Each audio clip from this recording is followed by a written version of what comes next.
it's really interesting because they're going to come to a crossroads with Bradley Beal. And I don't know if you're going to be able to sell him on Dinwiddie and Kuzma as your future. There's my take. You might be seeing a bare bones team out of the Wizards, depending on where they are in the standings. Heck, if they're able to sit in the 4 or 5 seed going through the season, then they might just keep trying to compete. But that's why I'm thinking that they are overachieving. I'm not sure if you named the second best player on that team, but I like the Wizards. I'm not saying that they're going to be amazing. I think they are going to be a better team than the Cavs. But this boy Montrezl Harrell is trying to get some respect on his name. Come on. You didn't even say his name. I mean, he's averaging a career high in rebounds right now. I mean, this Wizards team, apart from Bradley Beal, you know, these are guys that were seen as valuable players in the league 2 years ago.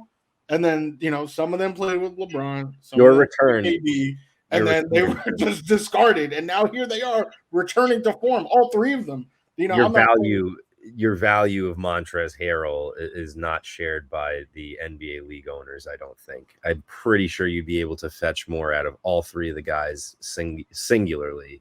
So 17-9, being the second leading scorer on the team and the Wizards, who he's getting a lot of time with, right? Like we've seen decent players on crappy teams get a lot of minutes and put up big numbers. It's not rocket science, right? If you get a lot of minutes and you're sitting, I mean, what you want Mitchell Robinson to play a whole bunch? He was doing work on the Clippers, which was a play. He was doing work on the Lakers. Somebody needs to grab Frank Vogel by the neck and ask him, why did he take Montrezl Harrell off the court last year?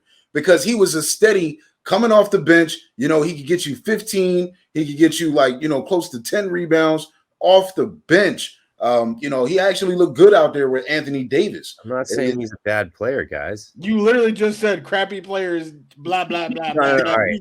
You just said I'm not saying Montrezl Harrell is a bad player. We've seen decent players be on bad teams, get a lot of minutes, and do. You are the stat sergeant. You should be worshiping the ground that Montrezl walks on. He is the second most valuable player on this team. What are you talking about? They still have Daniel Gafford as a starting center on the roster, and Montrezl Harrell got those minutes because Gafford went down.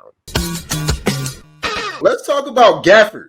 Gafford's starting, but he's only playing 19 minutes. You see, Montrezl Harrell, he was the former 6th man of the year. No matter what, he's going to come off of your bench, right? So that's what he does. He brings that energy off of your bench. He is an undersized big. He's going to abuse that second lineup, right? And we're not saying that Montrezl Harrell should be on the all-star ballot, but he's the second best player on the Wizards. Who you guys are treating Montrezl Harrell like I treat Al Horford and Chris Middleton. That's not true at all. Because you think Al Horford is a borderline Hall of Famer. You guys, do you know who's all right? Daniel Gafford was out, okay? Rui Hachimura and Davis Bertans are both out for the Wizards. Like he's getting more minutes in starting, and he's getting more opportunity.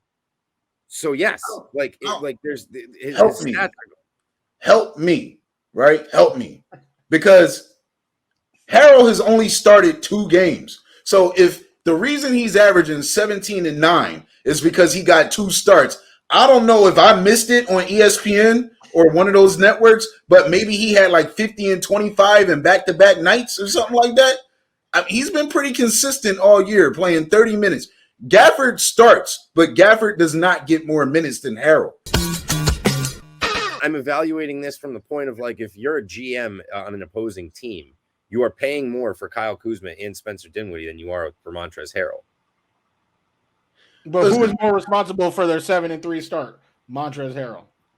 Yeah, absolutely. Dinwiddie, all right. But now we're going to the depth thing. Like, yeah, like I mean, there's no, I don't know. This is an argument that I guess we're arguing Montrezl Harrell versus Spencer Dinwiddie. Let's put it on our group. We're gonna poll it and see who's got it. Montrezl Harrell. Well, let me tell you, that's gonna get 3 votes.